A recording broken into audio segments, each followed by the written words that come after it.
Hello everyone, and thank you so much for joining us on our Rise and Shine program. It's your boy Troy Gill, and of course you know how we do it. I have a quick workout for you to get your heart pumping, get your blood flowing, get you ready to start your day. All right guys, so what I want you to do, we're gonna get straight into it. All right, so we're gonna get into a state of what I call active rest. All right guys, you know how we do it, right? Move those hands, lift those knees.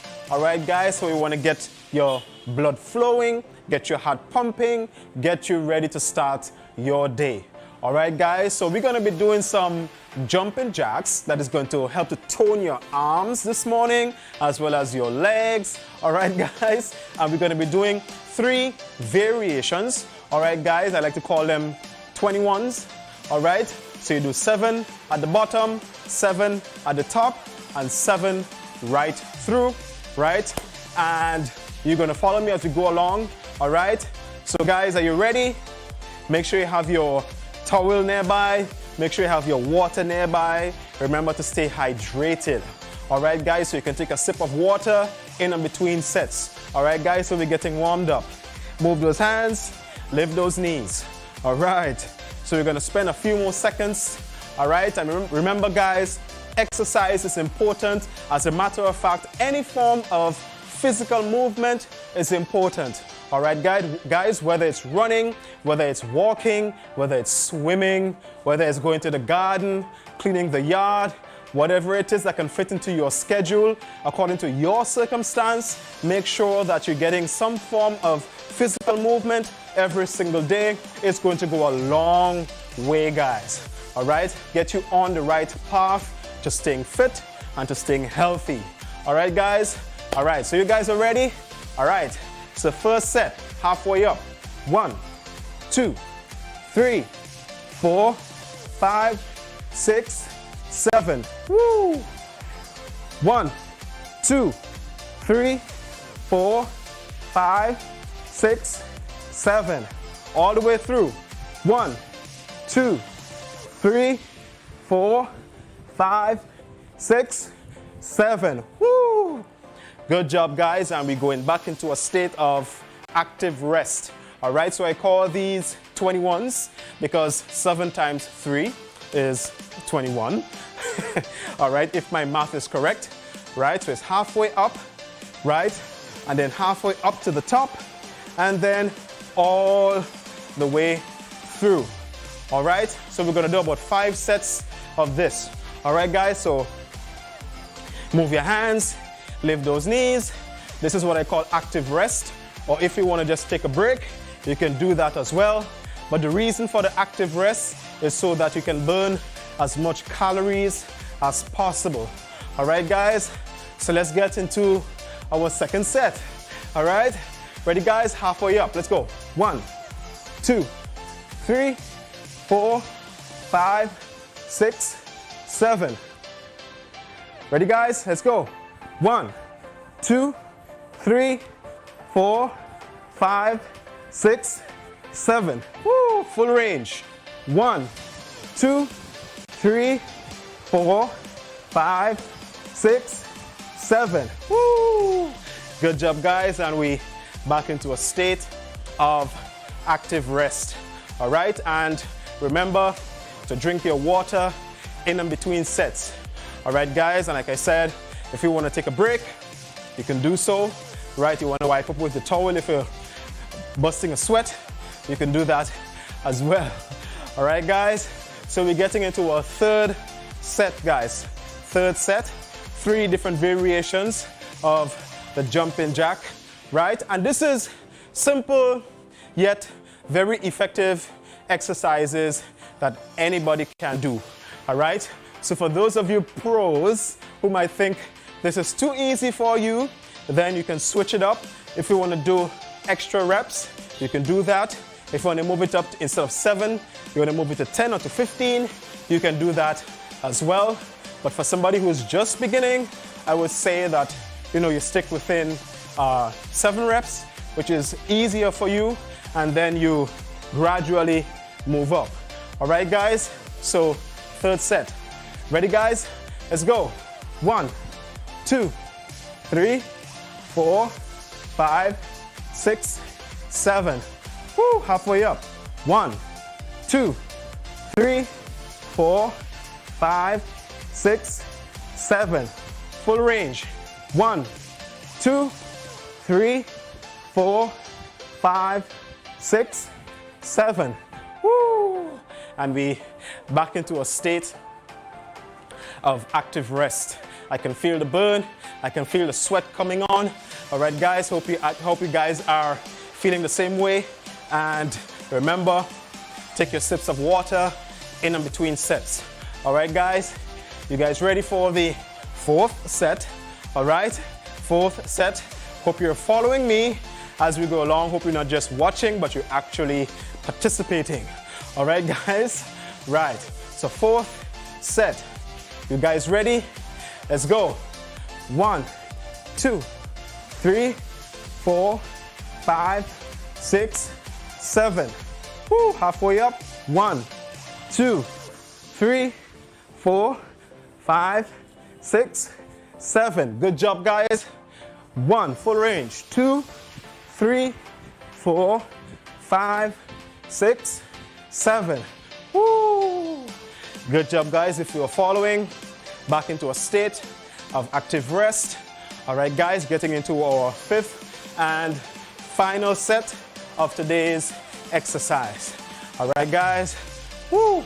And like I said, simple yet very effective exercises that anybody can do, all right, to get you fit, to get you healthy, to work up a good sweat, to burn some calories. It's based on what you want to do, all right? And remember to take your sips of water in and between sets, guys. All right, guys? Woo! So we are heading into our final set in today's workout, guys. All right? So move those hands, lift those knees. 5th and final set in today's routine. Ready, guys? Let's go. 1, 2, 3, 4, 5, 6, 7. Woo! Halfway up. 1, 2, 3, 4, 5, 6, 7. Woo! Full range. 1, 2, 3, 4, 5, 6, 7. Woo! Good job, guys. If you were following, all right. And so this was a quick, very simple, yet very effective exercise routine that anybody can do, all right, guys, to get your heart pumping, get your blood flowing, get you ready to start your day. All right, guys, so we're going to get into a quick warm down, just a bit of a stretch. All right, guys, so what I want you to do, interlock your fingers, step out with one leg, right, and then you reach up, stretch all the way up to the ceiling, and back down. Woo! Good job, guys. All right, step out with the next leg, interlock your fingers, and reach up all the way up to the ceiling. Feel the stretch. Good job, guys. Hold it and back down. Woo! Good job, guys. And I really hope that you are following this routine and you can incorporate this very simple workout into your daily routine. If you just want to get fit, you just want to stay active. And remember, any form of physical movement, right, goes a long way. Even if it's just walking, even if it's just running, all right, even if it's just taking the stairs instead of the elevator, all right, guys, swimming, bicycle, all right, playing basketball, playing football, some sport, all right, remember to stay active. It goes a long way, guys. And remember to drink your water. Make water your #1 beverage. Stay hydrated, guys, right? We can't stress this enough. And I also want to encourage you to make healthy choices today. Whenever you go to get your lunch, your breakfast, your dinner, remember to make healthy choices.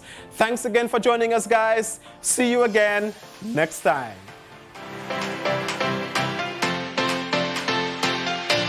After receiving letters of dismissal and being instructed to reapply as seasonal employees, Caneco Limited harvesters and their union representative expressed discontent with the company's management on Monday. The union, in responding to the surprise decision by the company, said that they'd submitted a proposal to Caneco in December last year but got no response. Instead, the employees were issued termination letters. Tonia St. Louis Lawrence tells us more.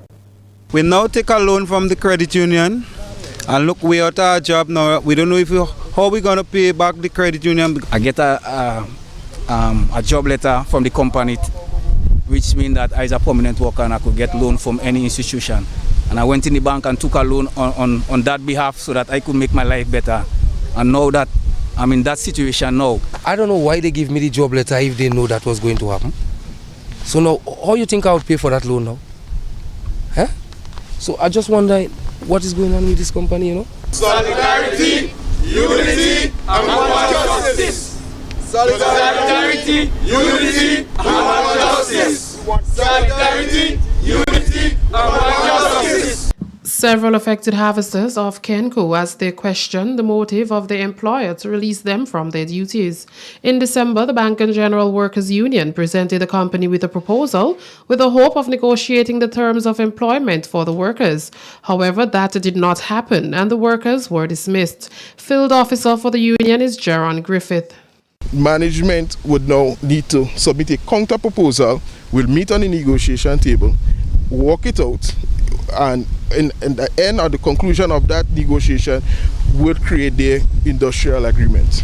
So far, management has not sent back a counter proposal for us, but only sent a letter saying that they wish to sever the workers. According to Griffith, in the past, the company ensured that alternative duties were assigned to the 27 employees. Management presented the reasons that they're saying that if you look around, the cane is not yet ready for harvesting. But however, in the past, when this occurred, the workers would be absorbed into the maintenance department. So the next section of workers who deal with cleaning out the cane and so forth. So usually the practice is that they'll be absorbed into that department and work, so they wouldn't be affected monetarily from getting a wage. According to a release from the company, it had to restructure some of its operations while ensuring that they remain within industry standards. And as such, several of the workers whose work was seasonal but were kept on to sustain the company's production capacity are now being asked to work at the standard that exists in the industries worldwide. As per the Employment Act, Caneco Limited has terminated the current contracts of employment with the sugarcane harvesters and offered immediate re-employment under new contracts as seasonal sugarcane harvesters. Each terminated worker shall receive all statutory compensation to which he or she is entitled. Dr. Sean Charles, Chief Medical Officer, says that COVID-19 has not completely left Grenada. On the Ministry of Health's program Next Chapter, he gave an update while stating that the Ministry of Health records several cases each week. As the flow of data does not permit a daily update, the ministry has previously released COVID data through a daily dashboard. However, Dr. Charles reports that they are currently working on publishing the data in another way.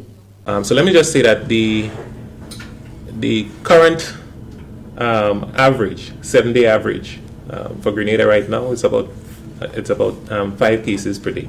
Right. I hope that news isn't surprising to many individuals. The previous week, all right, so for the previous week, we were around 4 cases per day. and we continue to monitor the situation. There are currently 58 active instances, although according to Dr. Charles, the numbers may not be accurate due to difficulties with restricted testing. I mean, compared to the number of testing that we used to do in the past, it's significantly lower now than before.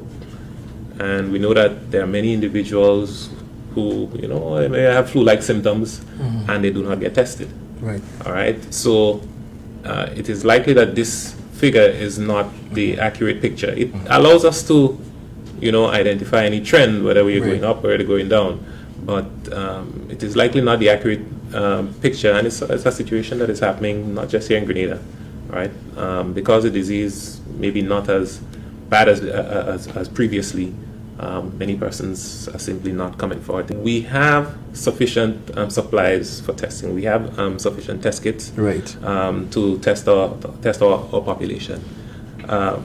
But like I say, because the disease is maybe not as severe as previous bouts that we've had, many persons simply they don't come forward to get testing. And even in addition, there are like self-testing kits that are out there that persons may make use of, and that data is not reported to us readily. So, it is difficult to get an accurate picture as to the number of cases out there. Grenada has reported 19,750 cases of COVID since the epidemic began, of which 19,454 have now recovered and 238 have died. The Eastern Caribbean Central Bank, or ECCB, and one of Grenada's top software development firms have partnered to support the introduction of Dcash, or digital currency, in Grenada. This company will also offer technical support and training to individuals and business owners alike who want to conduct transactions using the Dcash platform. But let's get more on it from Troy Gill. Local software development company located in Springs, St. George, Sonova Incorporated, has partnered with the Eastern Caribbean Central Bank to facilitate the implementation and use of digital cash, or Dcash, in Grenada in the new year. According to CEO and co-founder of Sonova, Chad Fraser, they will be facilitating training and providing technical support to business owners and entrepreneurs in the use of the Dcash platform. So this partnership essentially would entail us sending what we call Dcash champions out into the communities to sensitize people about the platform, about the format of the currency, as well as help them to sign up for the app. We also will be working with small businesses. So the con man by the road, the barbecue lady, or the barbecue man by the road, helping them get their account set up, and also facilitating them in activating their account and so forth. He also highlighted what the Dcash app entails. So the same $5 bill that you have in your pocket, they created a digital equivalent of it. It's actually minted by the bank, and in order to store that digital dollar, you would use what they call a digital wallet, and a digital wallet is what the Dcash app is.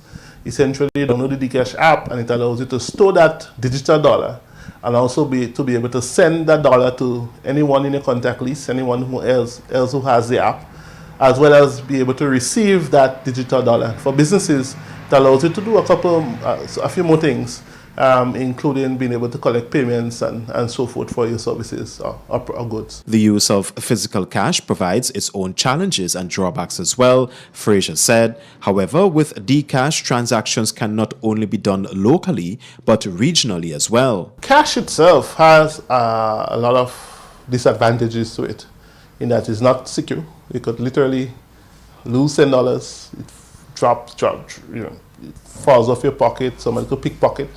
For businesses, you have to invest in security to have deposits made.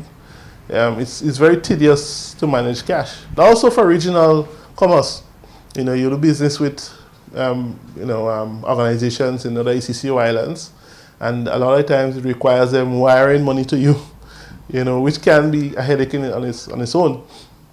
They can instantly send you your payments, virtually. So in addition to supporting local commerce, I think it also would play a significant part in facilitating regional commerce as well. For MTV News, Troy Gill. With a new name and address, the GUT Cooperative Credit Union is now better able to serve its members by giving them a more up-to-date, practical and cozy banking experience.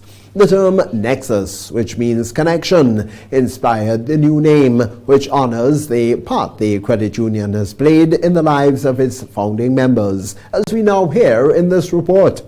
This rebrand is more than a name change. It is not a replacement of the GUT Credit Union. It is an evolution of the credit union, building on the legacy and values of the founding members, teachers, such as community, financial education, and support. And as a former teacher myself, I'm fully aware of the importance that the credit union holds to the teaching fraternity. That was the General Manager of HANESCA, Mrs. Ritisha Boyd. The credit union held its rebranding and relocation ceremony on Sunday. From GUT Credit Union to NESCA Credit Union, the aim of the rebranding is to build a more effective service for customers. The credit union will also be celebrating 40 years this year, 2023. Mr. Lewis Williams, the NESCA president, spoke on why the credit union decided to rebrand and relocate. The rebranding is a reflection of the excellent work that the pioneers have done, that the teachers have done. It's like building your home. You just leave school and you make an effort and you build a little home. Later on, as you become more affluent and you start acquiring more, you have better things, you decide to build a dream home or to expand. Are you saying that because you expand and you now have a 3-bedroom as opposed to a 1-bedroom, that you are doing injustice to your initial efforts? No. Parliamentary representative for the town of St. George, Peter David, was present at the rebranding. He says Maurice Bishop will be proud for all the credit union has done in Grenada. He says this rebranding is a huge achievement for Grenada. The Canadian Imperial Bank of Commerce and established the National Commercial Bank. And that building still exists. And then the Royal Bank of Canada was housed here. And the Royal Bank of Canada became the Grenada Bank of Commerce. So the credit unions, I dare say, are now fulfilling that vision of local financial institutions that are sensitive to our local needs and our people's demands. Senator the Honorable Adriana Thomas, Minister for State with responsibility for cooperatives, was present at the rebranding. It blends nicely with the transformational agenda of our government. Your head office is often considered your business' most important location, your heartbeat. And being located here at this strategic junction in St. George, it will definitely lend prestige to the city and help in attracting more customers to the area. The feature address was delivered by Dr. Valda Henry, Deputy Governor of the Eastern Caribbean Central Bank. Nikita Hostin, MTV News. At the NEXA rebranding event on Sunday, Peter David, the town of St. George's parliamentary representative, discussed pressing problems faced by the community, such as parking and cleanliness, and he offered potential solutions, as we hear now from Nikita. To take part in the life of the city, I believe, and I've urged other businesses in the city to develop an organization of city business persons, business entities. There are many issues facing the city. That was Parliamentary Representative for the Tongue of St. George, Peter David, speaking at the rebranding and relocation ceremony of ANESCA. David spoke of the importance of the Tongue of St. George and urged other business entities to invest within the city space.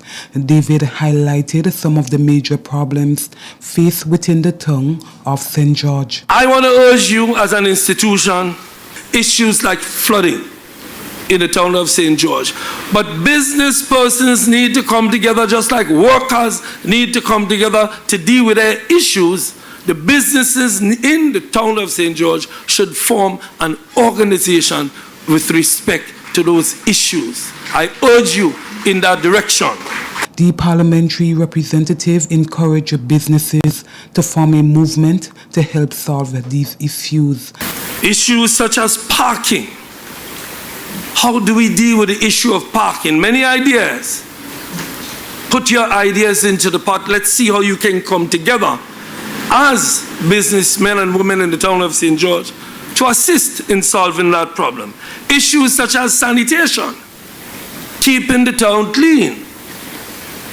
Issues such as access, the role of the sidewalks and ensuring that people can easily access your businesses. Abandoned buildings, he says, is another major concern, as well as preserving our history.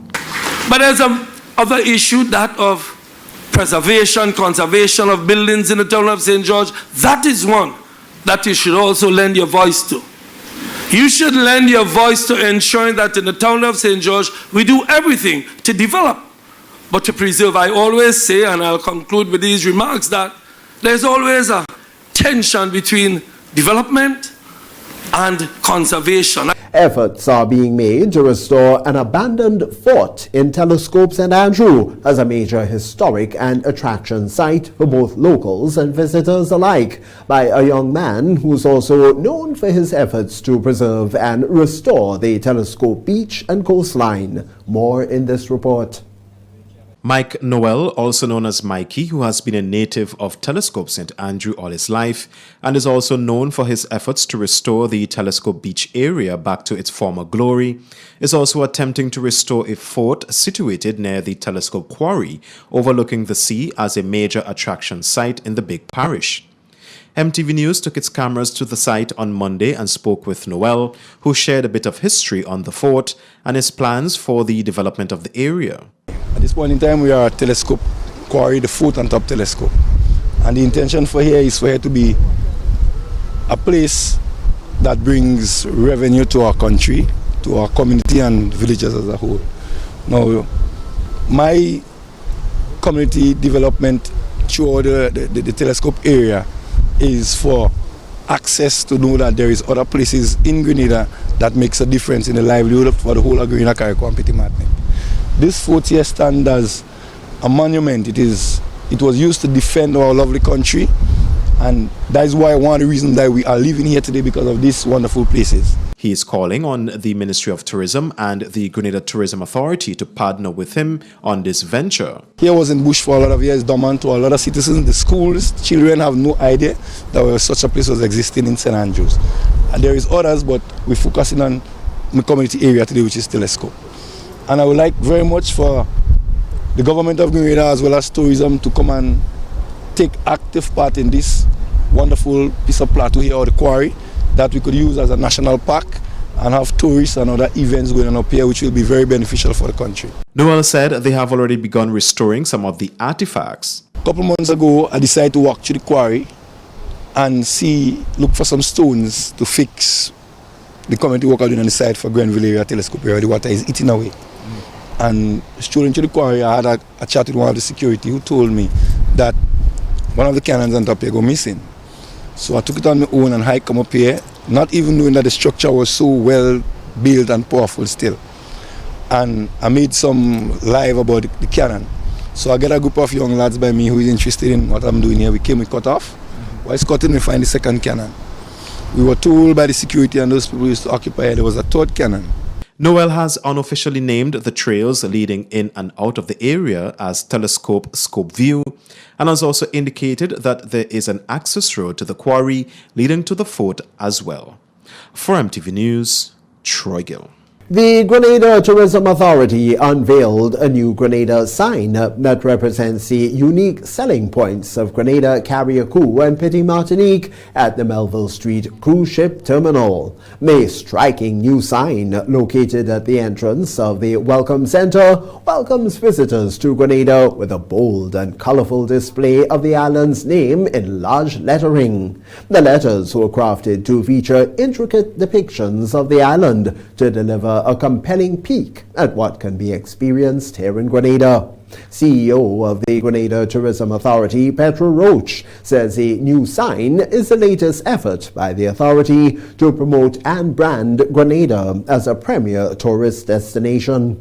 What we've used is the red, the yellow, the green, all colours of our national flag, and we've also honed in on all those elements that make Grenada the special island that it is. As an ecotourism destination, we're very proud of our Granitang National Park. There you can find the Mona monkey. This is the only place outside of West Africa that this monkey is found. We also have a vibrant chocolate industry, and Grenada is world famous for our tree to bar experience.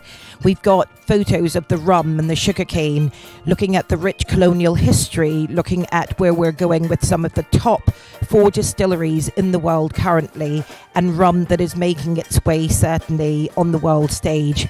The sign highlights the diverse array of attractions, including picturesque beaches, lush rainforests, and historic sites.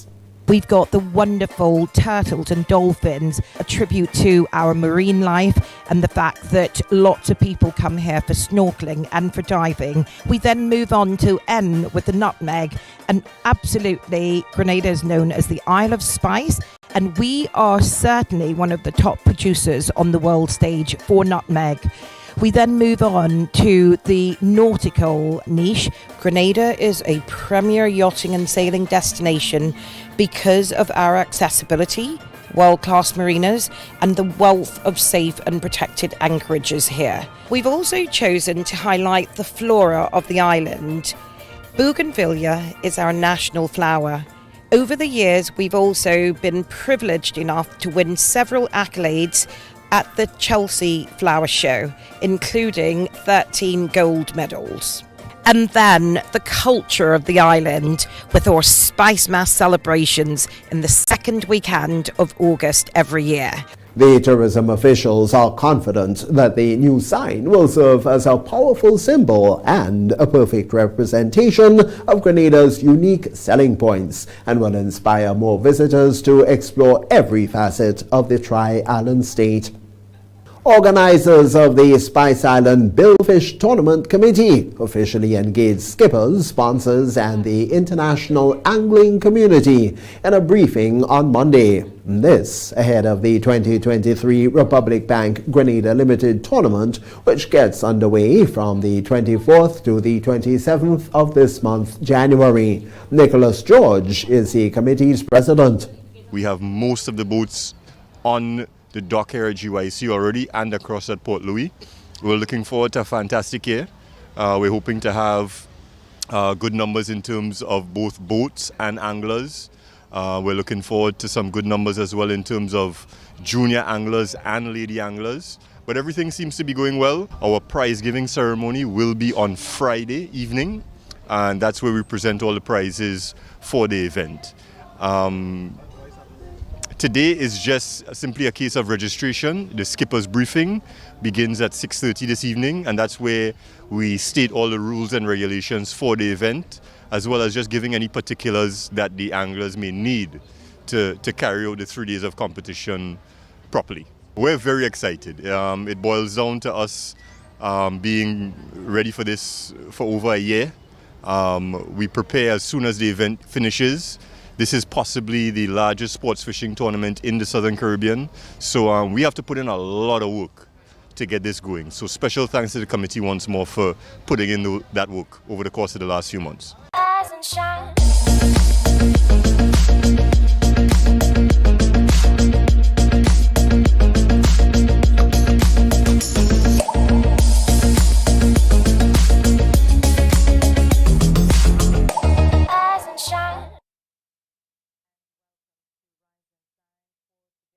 It is Tuesday, the 24th day of January, 2023. I am your host, Jocelyn Crosby. It's always a pleasure to be here with you. It is a bit of a wet morning, but we do appreciate the conditions. Our farmers are still smiling. Yes, we are in the dry season, but we appreciate the rain. So it is going to be another very, very interesting and informative morning. It's 7:40 in the morning, and it's just about time for us to take in our weather report.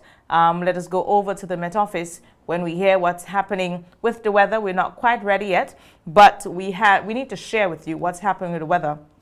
I know we expect the conditions to be dry, but as everything else, we seem to be having mixed conditions for everything. So let's be appreciative for this one, what we get now and what we will get later.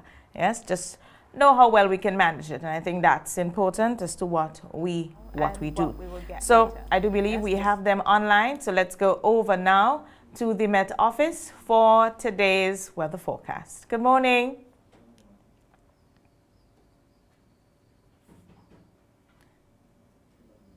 Good morning. We are still awaiting, trying to make that connection with the Met Office to find out what's happening with the weather. But in the meantime, what I can tell you is this morning we will be doing an interview with the opposition leader, Dr. Keith Mitchell. Will be sharing on issues of national importance.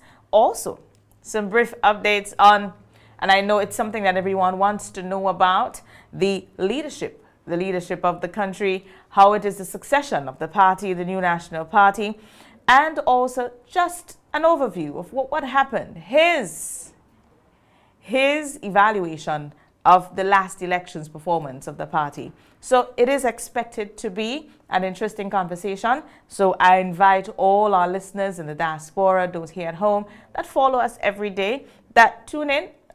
We will be following your comments and so a question or so. So we will be listening. We will be listening to the opposition leader this morning. I seem to be having some issues with my throat this morning, but let's hope it does not affect me too much. So, but I am looking forward to this morning's conversation with the opposition leader, Dr. Keith Mitchell. So let's go over now to the Met Office for this morning's weather forecast. Good morning.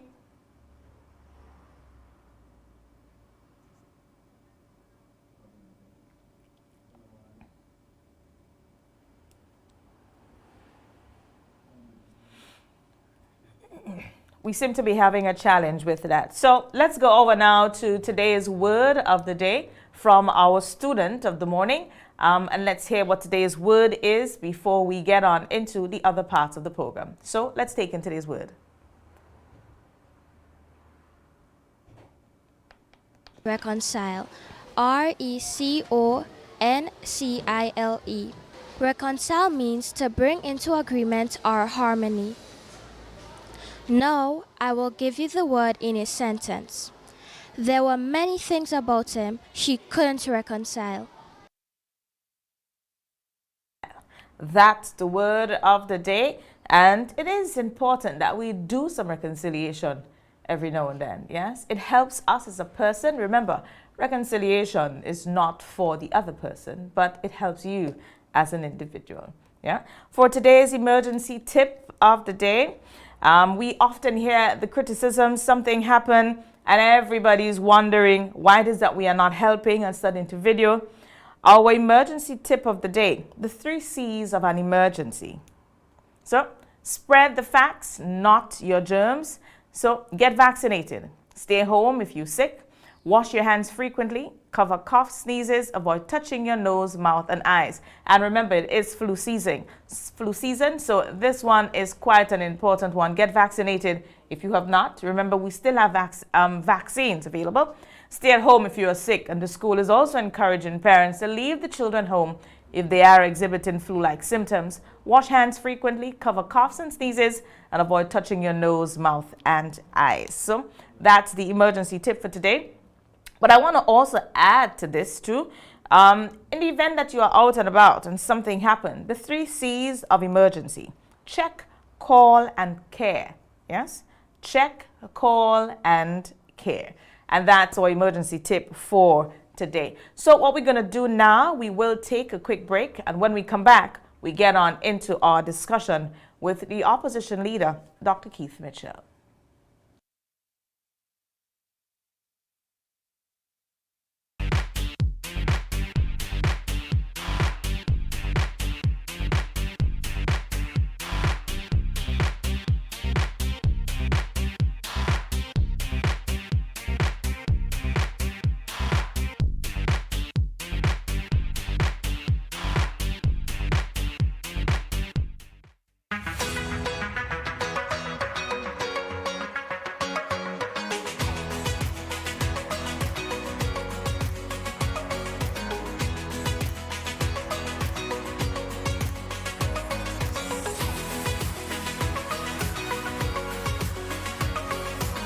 Sisson's WeatherGuard Pro.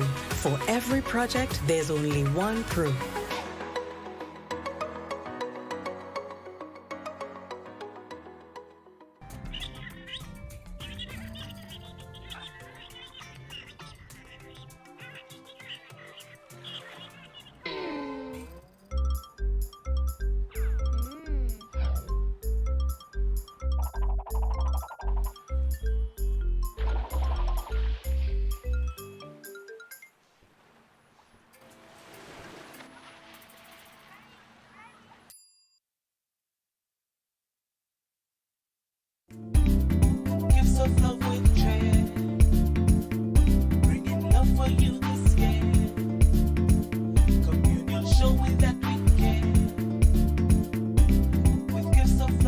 It's your Gifts of Love for Cheer 2.0. 'Tis the season for holly jolly days at the communal. It's all about sharing the warmth of this season with those you love. Getting on this special loan, taking advantage of great interest rates with no principal payments until January 2023. Share the gift of love. Offer ends January 31st, 2023. Lending terms and conditions apply. Gifts of love with Trey.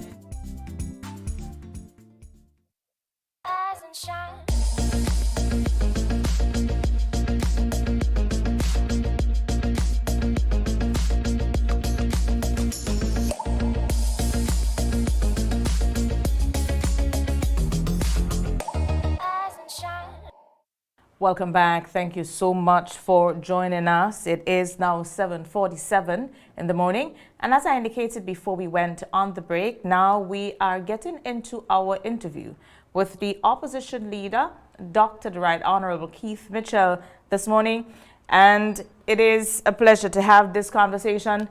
Good morning, Dr. Mitchell, and welcome to Rise and Shine. Also, Happy New Year to you, sir.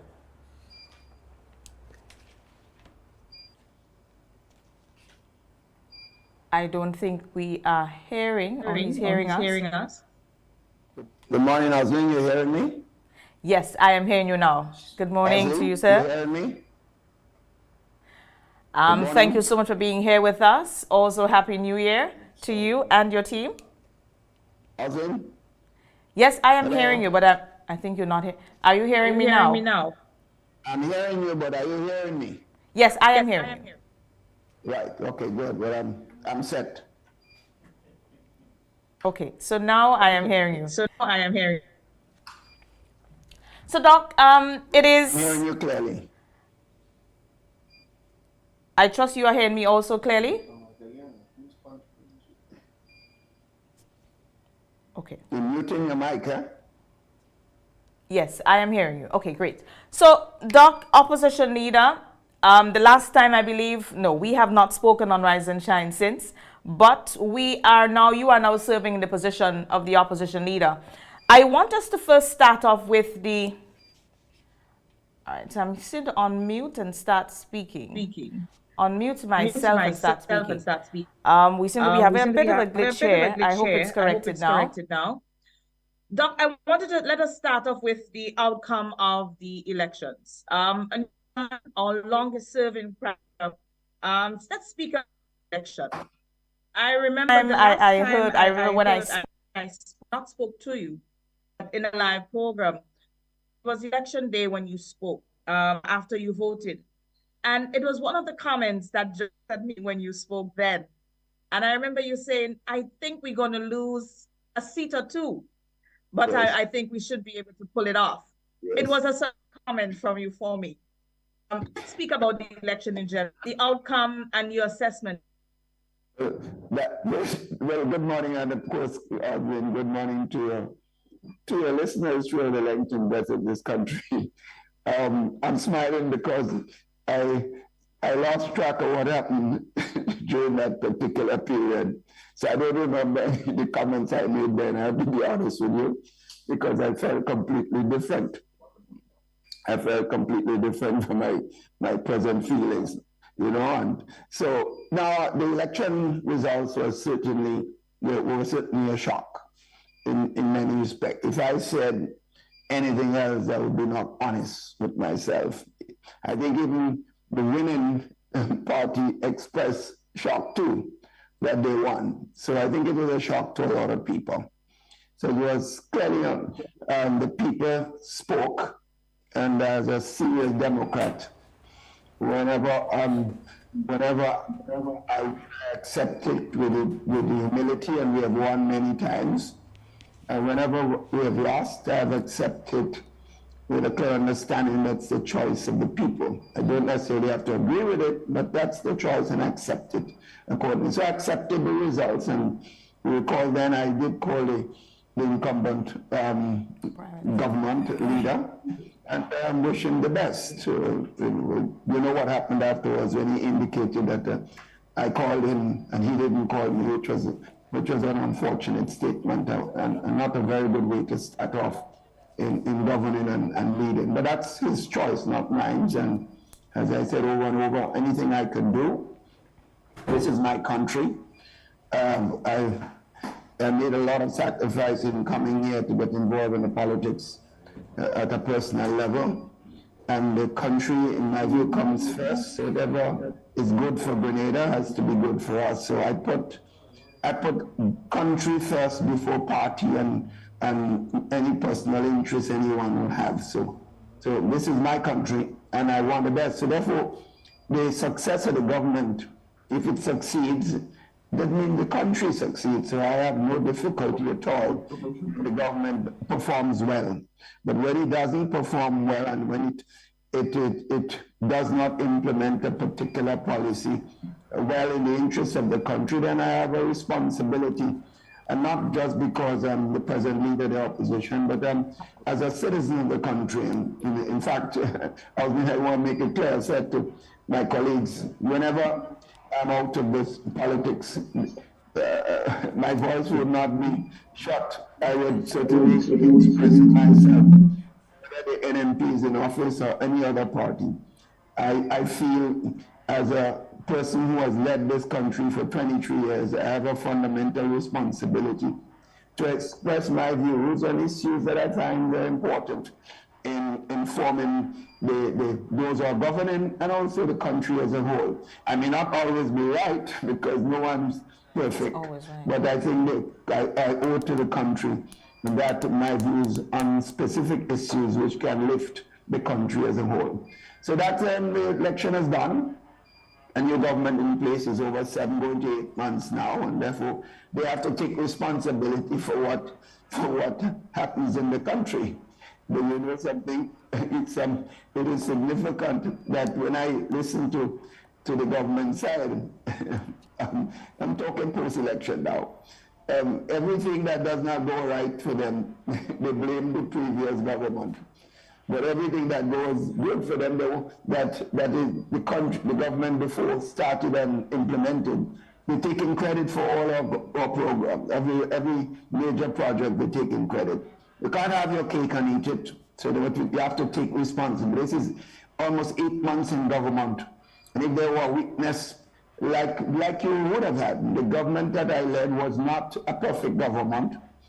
It had its weakness, it made mistakes, and if you come in as a government, and this is why the people voted for change, they wanted something new, then you must take responsibility within 8 months. You cannot be blaming the previous government for whatever happens while you are in office, you have to take fundamental responsibility. So that's my take on the election, as I said, admitting that we lost, and of course, and wishing the government the best. All right.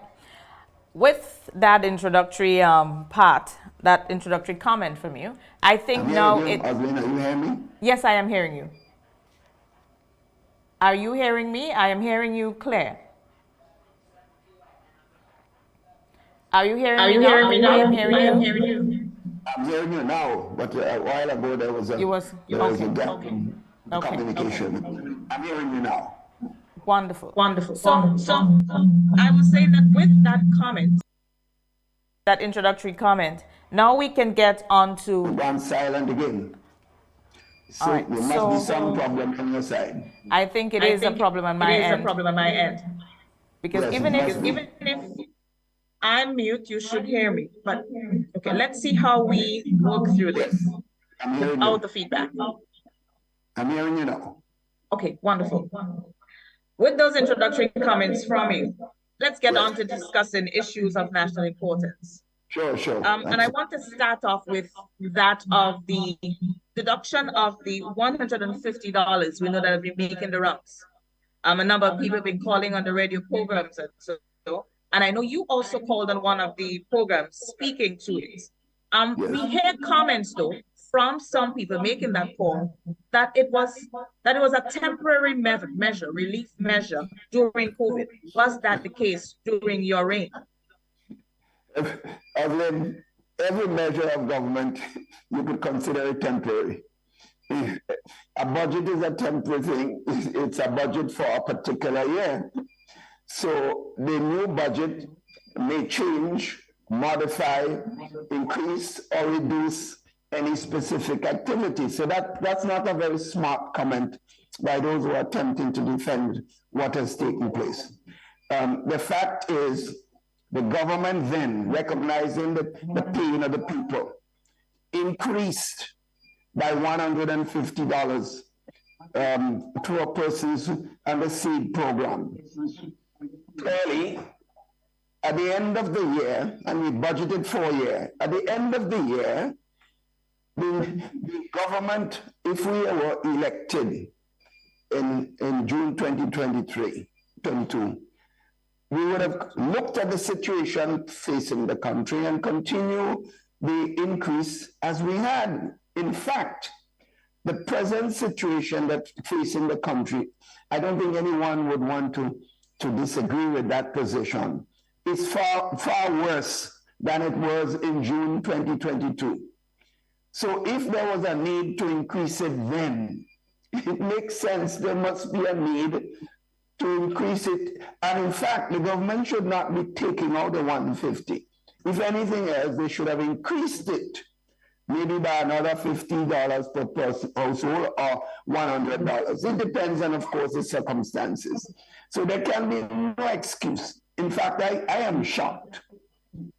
I am shocked that any government will take a decision to reduce the benefits to the poor people, marginalized in the country, ones that are in much more difficulty in a time of economic depression. I don't know how any government would be serious enough. I am sure that if the NNP government and I came to cabinet with a proposal like this, the team that I led would have shut me down, and I would have had no choice but to change that position. So I can't understand any government who, if you were in a revolution and you expect, like the PRG, and you expect to get to not to have to face people again because the guns kept you in office, then that would have been logical. Even then you have to be careful with the mood of the people. You expect to go and face the same people and ask them for vote. Remember, the old people, the older persons in our society have children and grandchildren. Some of them would have voted for you. If you take a decision that hurts them, you are hurting yourself politically and otherwise. So I find it amazing. It must be people who clearly do not understand politics, do not have a feeling for people, particularly poor people. It must be this, and I'm saddened by it. I don't know how anyone would attempt to defend it. It seems to me that the government has no choice but to change course and reinstate that $150. And I think that is clearly the only thing they can do now. Blaming the previous government for not making it a permanent measure, it's ridiculous, as I mentioned before. So that is my take on this very important issue. It is said, as when I was growing up, don't play with the tears of poor people, of elderly persons. If an elderly person cries tears on you, that's almost a curse. I hope and pray that this government does not get a curse from what is happening. But it seems to me that this decision is unconscionable, it makes no sense, and they must change course now. All right. On that same seed issue, the question also was raised, as I tried to keep in the loop, especially with some of the call-in programs. Some people are saying while they may understand that some people should, that money should have remained on some people, that the purging of that project was critical, as there were a number of people who were on that program that should not have been there. I will not sit here and try to tell you that every person in the program deserved it. I cannot tell you this, and a serious analysis might lead. Even within the period of the NNP, there were some mistakes that were made that we corrected, that some people were removed based on what appeared to be a wrong decision to give them that support. So I don't know that is much of a rationale for what has taken place. But one has to be careful, because you may make a determination to remove somebody on a false premise. For example, I know of one lady, and it happened to a number of persons in my own constituency, who was removed on the basis that she has family in the United States who can help her, and that person is literally bedridden. Now, how could you? Did you do a research on the ability of those persons? Some people in the United States, persons here, family members, sometimes have to send them money to cope with some of the problems. So you can't take a decision because somebody's in the United States and may have a job that in effect you expect them to be taking care of the family. And that isn't. You and I know, when we were growing up, when I was growing up, for example, the people took much more responsibility for their fathers and mothers and grandparents than we do today. Today. So there's a lot more family sensitivity in our society then as opposed to now. So even if those persons may have had their family members may be working, you don't know that they are actually giving support to that person. So you might be destroying that person's livelihood and not knowing the circumstances. So I know some of the persons that they have moved were based on other factors other than the fact that the persons were able to cope. But as I said before at the beginning of the question, I will never attempt to say that every person that is on the program deserves to be there. I would not say this. All right.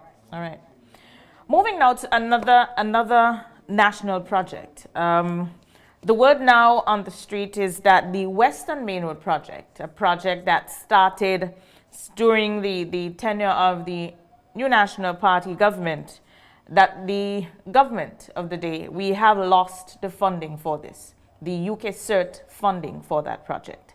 And there are comments also that it was due to lack of implementation on the part of the government that you led during that time. There were a number of up and downs, consultants that were fired and so. And now, today, it appears as though we have lost that funding, which could put us in quite a jam because our road network needs that attention.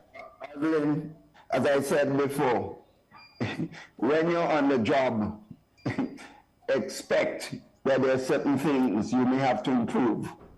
So you can't make excuse after 8 months for the loss of over 30 odd million, 30 or close to 30 million, about that loss of that US to the country.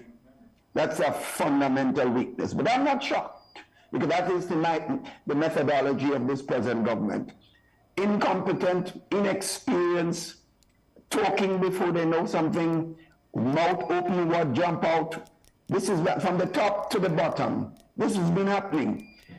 And therefore, it's easy to say, it's not me, it's the other person. Well, the people made a change in government.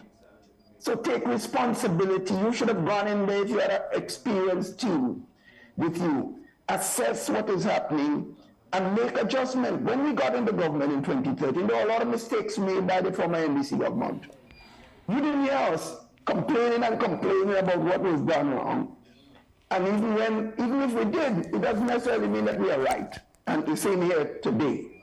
But correct it and make sure that you do not lose it. The fact is, if you check the record, it cannot be said that this government lost any significant amount of money on any major project while we were in office, even after taking over from another government that did not implement as the way they should. That is the problem. But let me make it clear also. The over $30-something million was given to this government, the country, not just to Grenada, it was given to the NNP government of the day. You know how Prime Minister Cameron of Great Britain paid a trip to the Caribbean region, and you know he chose 2 countries to visit among all the countries in the Caribbean because of the credibility and the respect for the New National Party's team of persons. And he announced this major contribution, $30-odd million US was pounds, but it calculated to $30-odd million US to Grenada and some other Caribbean countries will get. Jamaica got also, Belize got.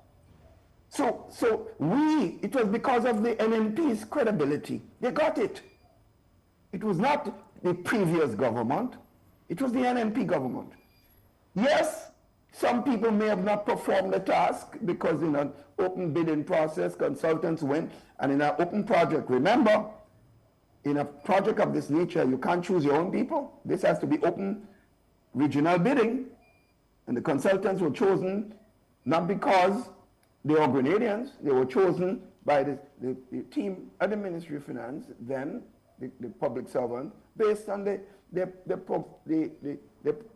satisfaction of the terms. And it satisfied the regional organization, and the British government was satisfied then with how this was done. Otherwise, they would not have continued with the support. So to come now and say the NNP did not implement, when you finish your period of government, this government, there are going to be a number of things that you have not implemented properly. The government then taking over, if it is changed from yours to them, cannot go blaming the NDC, President NDC, for what they did not. Yes, you might say they should have done this, and that's okay. But then you get down to task of correcting the mistakes and making sure that the country benefits from that decision. So this is my problem. It's just the complaining. Did the people choose you to go into government just to complain and to blame somebody else? Is that what it's all about? Well, they should not have made a change. Because I'm sure if the NNP was in government, we would not have lost this money. Okay. So that was on that project. And it is something that we heard and keep hearing too from this current government, that the NNP's administration, one of the weaknesses of the administration, you just spoke to it a while ago, that if it was the NNP in power, that you would not have lost the funding. But yes, we hear it over and over, that the NNP, that Grenada, was often seen as a graveyard for implementation. And I recognize that that's one of the areas that this current government is trying to fix through that of the establishment of the Ministry of Implementation. This is laughable, because the implementation percentage was a lie was told by the previous government. It's not correct. It was much, much higher. And remember, we are coming off 2 years of COVID-19 when everything was shut down. No one is thinking about that. We are not miracle makers. So if there was shortage of implement, for example, take this project we're talking about. When the bidding process went out first, that was before COVID-19, I think it was early 2019. The consultant chosen were Italians, because I said we don't know them. They were chosen on a regional basis, conditions. They were chosen and they're already coming here to start the assessment. You know what happened? COVID-19 came, Italy locked down. They could not travel. So we had to wait about 6, 7, 8 months to review because you have to go through a new process. So we lost a lot of period of time. With this is a nature-related activity. That was not Keith Mitchell. It was not the NNP or Dick Mitchell or whoever it is. It was the nature involved. So clearly there was a problem. But let me say this in addition. So first of all, I'm saying the implementation percentage was not correct based on what the present government is saying. But secondly, let's say this. Implementing a project is not just based, it's not a politician alone. The public service is involved. Yeah. And I'm not here to blame anybody, but we all have responsibilities. And if we engineers, we have different persons at different levels. And this government will find out that they would have the same challenge that all governments in the past have, and all governments in the Caribbean. If, for example, complain about the inability to move things as fast in the public service environment as they should. And that's an issue. So instead of blaming a particular government, we could have blamed the former NDC government for many of the implementation deficit that we had when we got into government. We didn't do that. We got into government and attempted to correct some of the errors and move forward. And I make the same general point. Blaming. This seems to be the fundamental. That's what this government is giving us. Blame. Stop blaming, get to work, implement, bring jobs, bring development, bring opportunities, bring social benefits to the people of the marginalized. Do that. Stop blaming. You're getting no credit for blaming. People getting tired of the lies. People getting tired of the blame. They want to see work. They want to see development. The people knew, Oslin, how the country was when NNP was there. They know NNP wasn't perfect. They know I wasn't perfect as Prime Minister. But they know they were better off. When they compare their life today with what is transferring now, what's happening now, they know they were far better off. And that's the issue.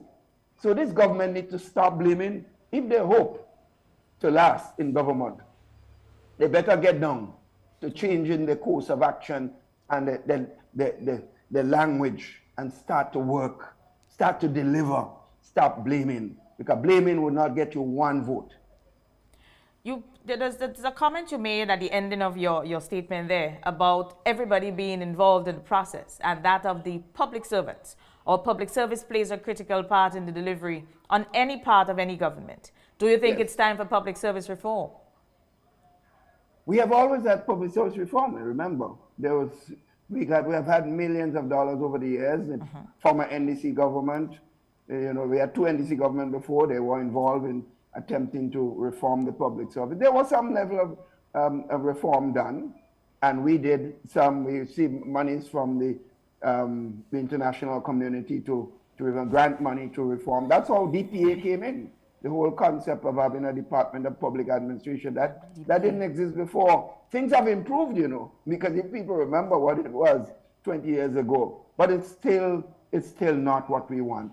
So maybe there is need for another advanced public sector reform. So I would not deny this, but I must say this.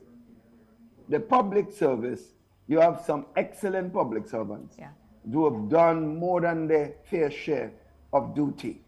You have that in the system. But it seems like you have some people are relying on some to do their work for them. And that's a fact. That is not a political event. They might have people who vote for NNP who may need to pull up their socks better. similarly of any other government. So we should not be just blaming a political organization for what is taking place. It's our country, and whatever that can be done to improve it, we should do it. And I said, if this government take any decision to improve the level of activities in the country, and I could lend my voice, I will do it. But I notice a level of arrogance from this government. They don't want to take no advice from nobody. They know it all. They're like Jesus Christ. They're perfect, and they're proceeding in that direction. That to me is a medicine for failure. Because if you don't admit that you have weakness, if you don't admit that you don't have all the knowledge, if you don't admit that you're not as competent as Jesus Christ, then you are going to be in a lot of trouble. Okay. The industrial climate. Yes, it may be a lot less charged now, but we hear the Public Workers Union continue to raise their voice to that of the terminations, especially to that of those terminations on the sister isle, to some of the workers, some of the people that were employed then. I know it was something that formed part of the campaign of both parties during the election, but now we are at that stage, and we hear the president of the Public Workers Union and the rest of the team speaking openly to it, that it is unfortunate that this has happened. Let's speak about that, the economic impact and also the social impact to the people that are affected. I know for a fact that a lot of people are terminated, not just in Carriacou, but the Carriacou situation is very bad indeed. But right through the country, people have been sent home. Some of the best workers have been sent home, just summarily dismissed. And what the basis is, they are perceived to have voted for the NNP. That again, Oslin, is a medicine for failure, because you would not want to get rid of a worker that is a performer just because the person didn't vote for you.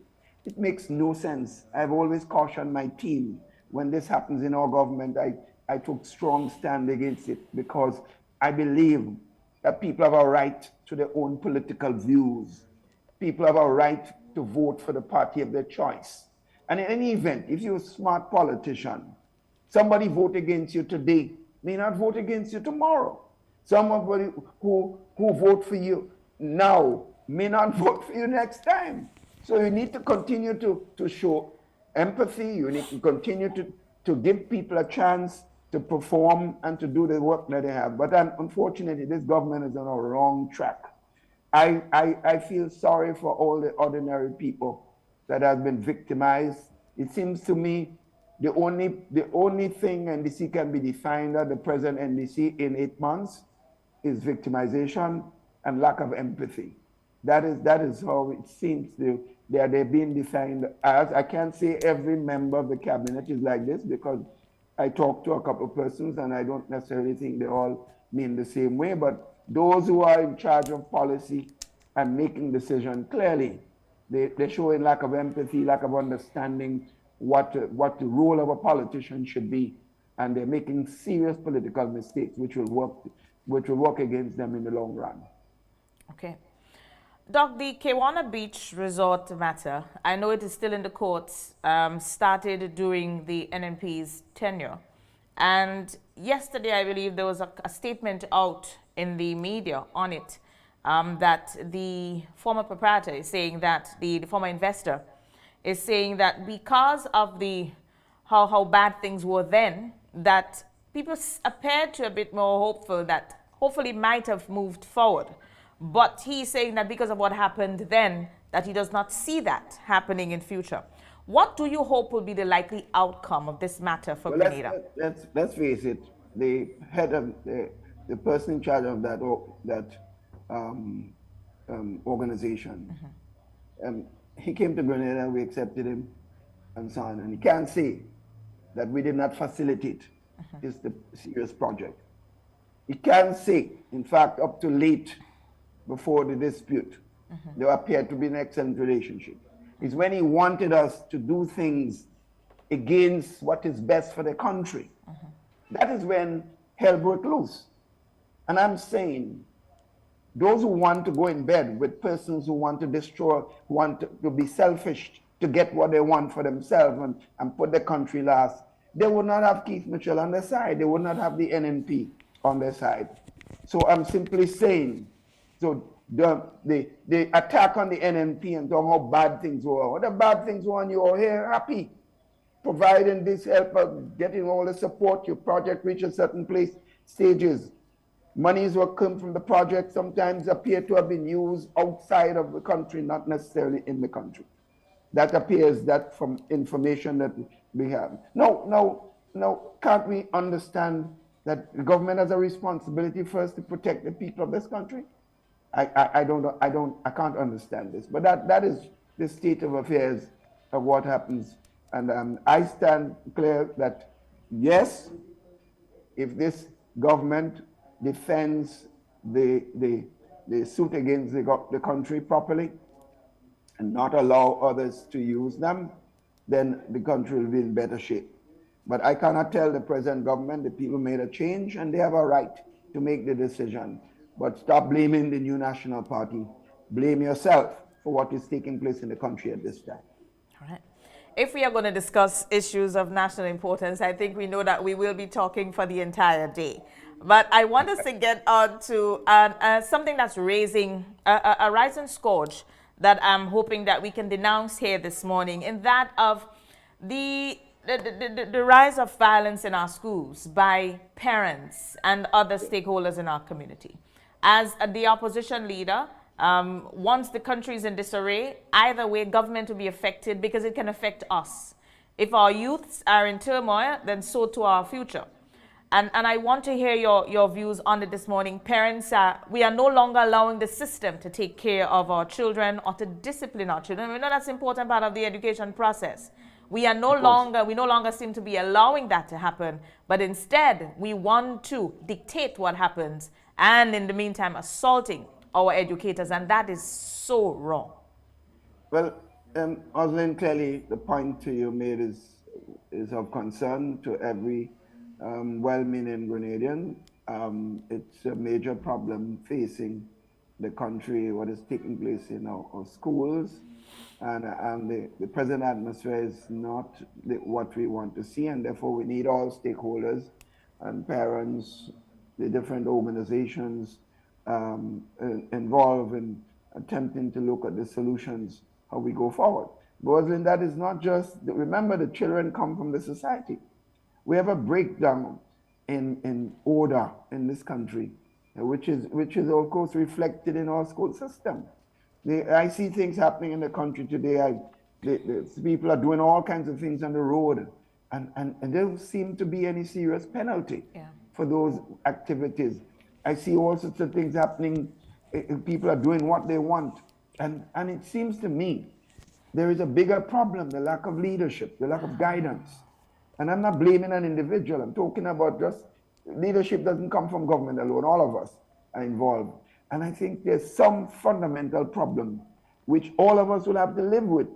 I have to live in Grenada, and therefore I must be concerned. And whatever I can do in my capacity, I will certainly want to do it, because what is happening now in the school system and in the society as a whole, you see a lot of chopping incidents, a lot of anger in the society, and that we had anger before, but I find that the level is far higher than we have ever seen. And it seems to me, just blaming any one individual or group may not be the solution. I think all of us need to come to terms, because it will affect every single one of us. Yes, it will, and it is affecting us. It is affecting us all. And I'm happy that you took me to the next point, leadership. That is critical, yes? And you rightfully said it. We are not blaming anyone, but this one would definitely need a cohesive approach. We all have to play our part in this process. Yes.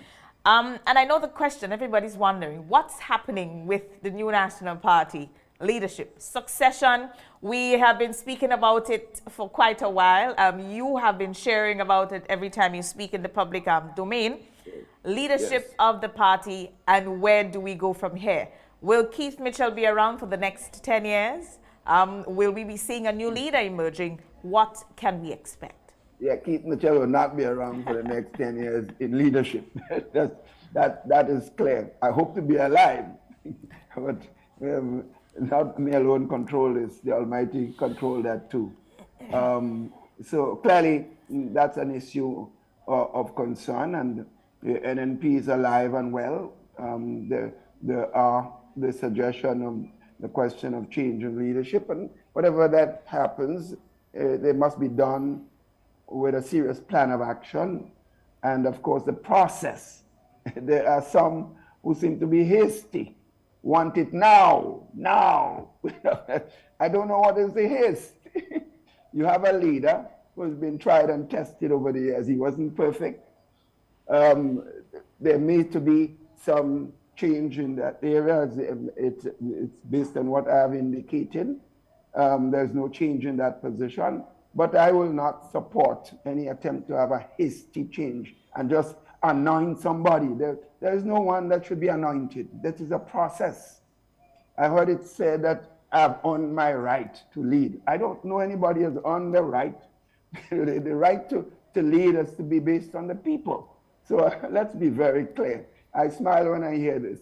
Everyone, I always say to people, to members of my party over the years, I have no difficulty with anyone wanting to be prime minister or to lead in any particular area.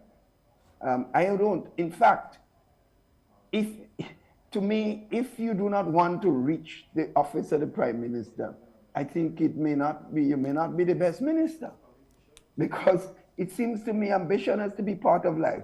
So I would like to see everyone aspiring, but the question is not necessarily everyone can get it.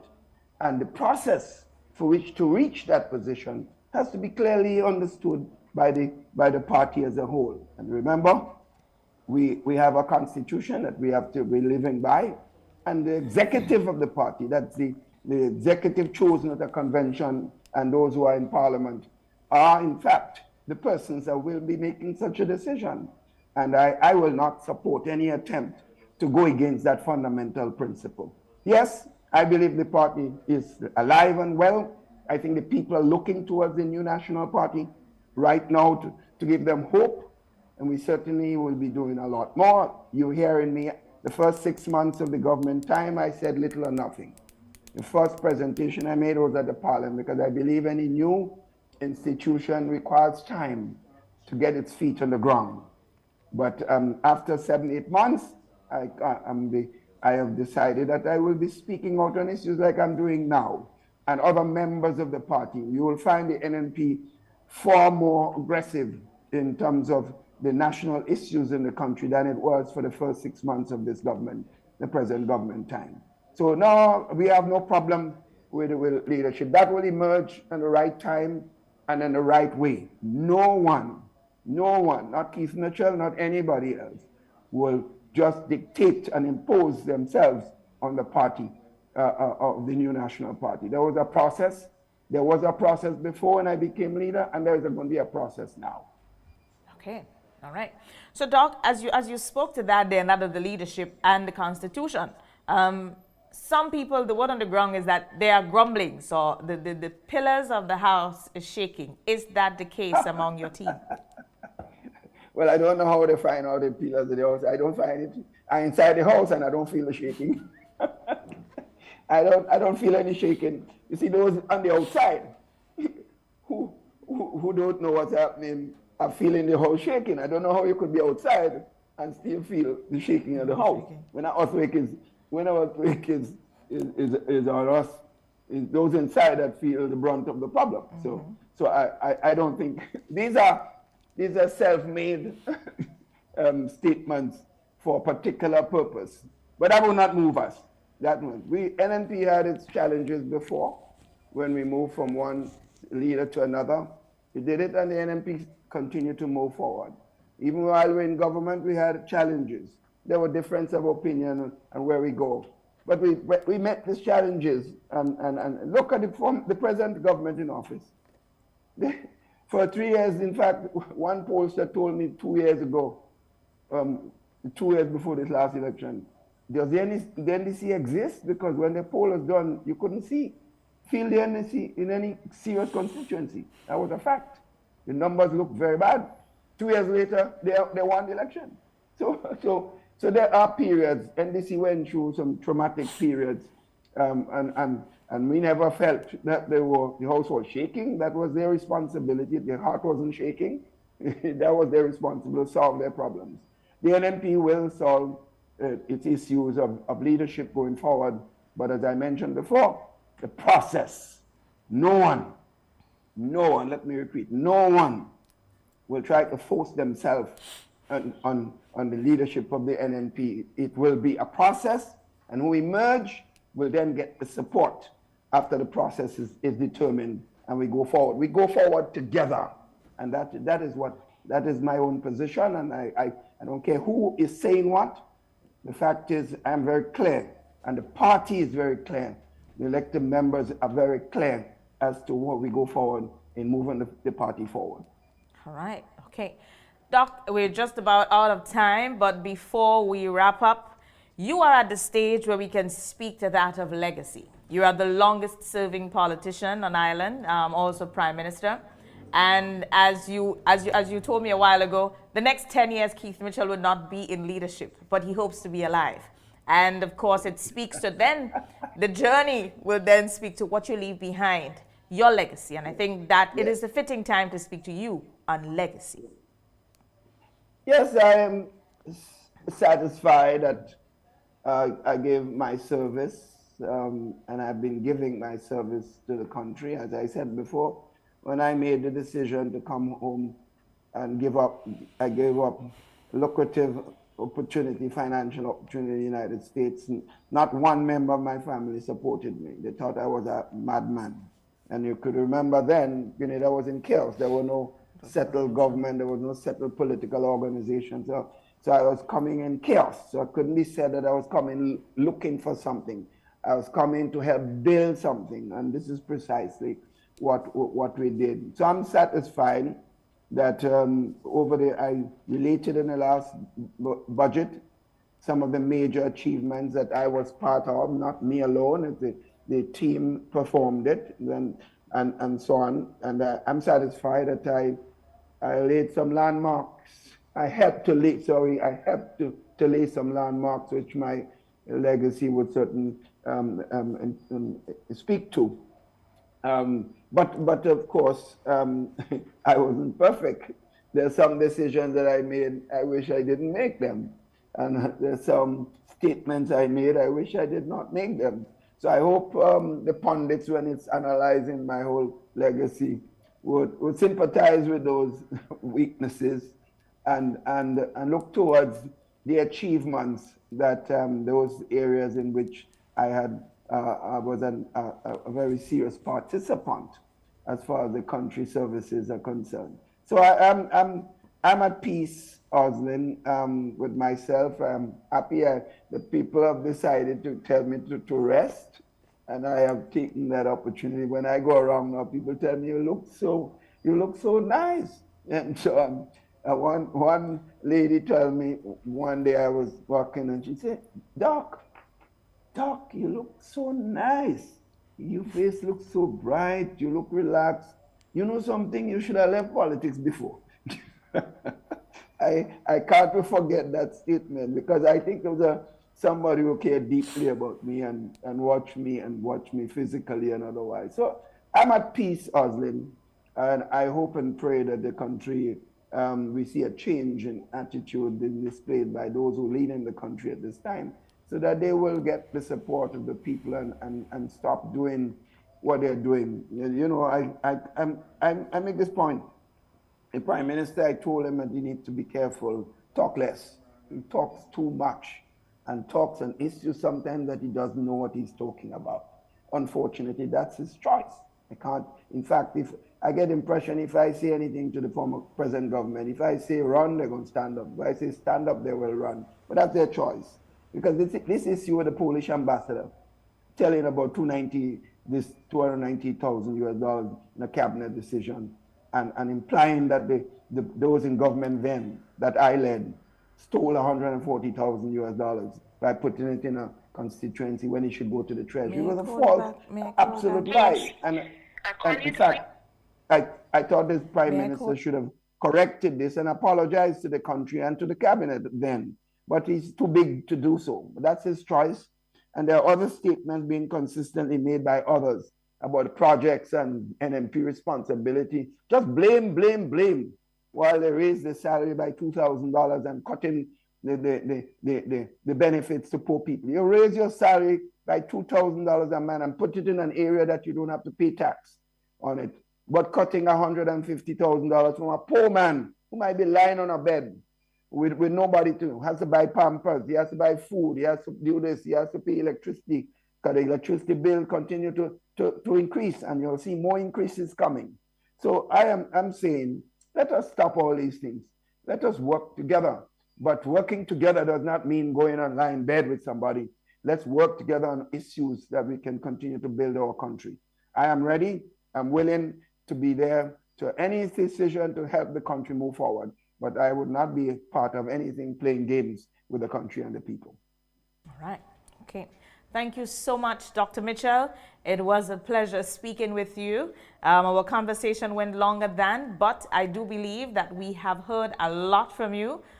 We do appreciate the time. We appreciate the sharing, and it will not be your last, as we will have an opportunity to speak again, because I am sure you spoke a lot about leadership, and we will be hearing more from you when the party do get to that stage where a new leader also will be elected, but it will be done, as you said, due process will be followed. Yeah. Oslin, you must take some credit for the sharing this morning, because you're so professional and, of course, so charming that you made me speak a lot more than I should have spoken. So you take some credit for this very special morning. Thank you. You're most welcome. Do have yourself a wonderful day, Doc, and thank you again for being here with us. Right. All right. So that was the opposition leader, Dr. the Right Honorable Keith Mitchell, sharing with us this morning our first interview with him. Issues of national importance. He shared with us his comments on the election, and then we wrapped up on the party, leadership, and finally his legacy. It was a pleasure to all our viewers who was following us online, at home, maybe at your office or in your vehicles or so. We do appreciate your time today, and we say thank you so much for being here with us. It is just about 8:37 in the morning, and this is where we say goodbye for today. It was a pleasure. Thank you again. Thank you so much for always being here with us. We appreciate your time. We appreciate also your comments in helping guide and take us through this. And it was a pleasure today to have this conversation with Dr. Mitchell. Remember, Rise and Shine will be back on Thursday morning right here on MTV. So we encourage you to be a part of the program. Remember, we are on that journey to 49, where we celebrate our nation's 49th anniversary of independence. Be a part of the celebrations. Our businesses, please put up your decorations. Let the place feel. Let us get back to the days where we enjoyed our independence celebration. So be a part of it. Also, Carriacou Carnival is coming up. They are into their qualifying rounds of competition. Please, we don't know what's happening yet, but I'm sure we soon hear from government whether or not it's going to be a holiday this year, whether or not we can go to Carriacou for Carnival and not have to worry about coming to work here in Grenada. But we wait to see what's happening and to hear what's happening. But I encourage all, go on out. From all indications from our brothers and sisters on the sister isle, kayak mass will be huge this year. So we encourage you to be a part of it. So, to our student of the morning, our word was reconcile.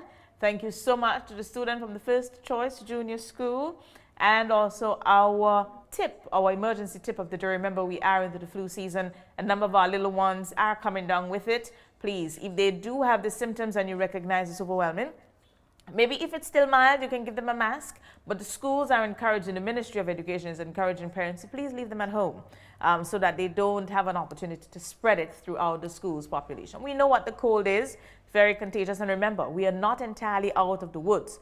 COVID is not a case where COVID is no more. It's still around. And we are getting a number of cases here and there. But remember, if we continue to fuel it by not practicing the proper sanitizing measures or so, then we can have it spreading around and we don't need it again. Yes, I think we are enjoying our time outside. So let's play our part in ensuring that our health we take care of, because that's the only way we will be able to garner any wealth or move this country forward. That's it for me today. The team, Elton, Sugars, Tanya, thank you again. Our guest, Dr. Mitchell, thank you so much for being here with us. I am your host, Aucelyn Crosby, wishing everyone a splendid day. It's a bit wet outside, but let's appreciate all that we get. The sun, the rain, but more so, let's ensure that we help someone. Listen to somebody today. If you can help, do so. If you cannot, point them in the right direction where they can receive that help. Because remember, we have a humanitarian responsibility to take care of others. Have a great day, everyone. We see you on Thursday. Gifts of love with dread, bringing love for you this year. Communion showing that we care. With gifts of love with dread. It's your Gifts of Love for Cheer 2.0. 'Tis the season for holly jolly days at the communal. It's all about sharing the warmth of this season with those you love. Getting on this special loan, taking advantage of great interest rates with no principal payments until January 2023. Share the gift of love. Offer ends January 31st, 2023. Lending terms and conditions apply. Gifts of love with dread. New Me in 2023. Coming to Courts Optical today and enjoy up to 35% off your frames and lenses with flexible payment plans available from 3 to 24 months. Schedule your appointment online today on www.courtsoptical.com. At Courts Optical, our comprehensive eye exam is always free. All major insurance providers are accepted. See in store for details. New Me 2023 with glasses from Courts Optical. Value you can see.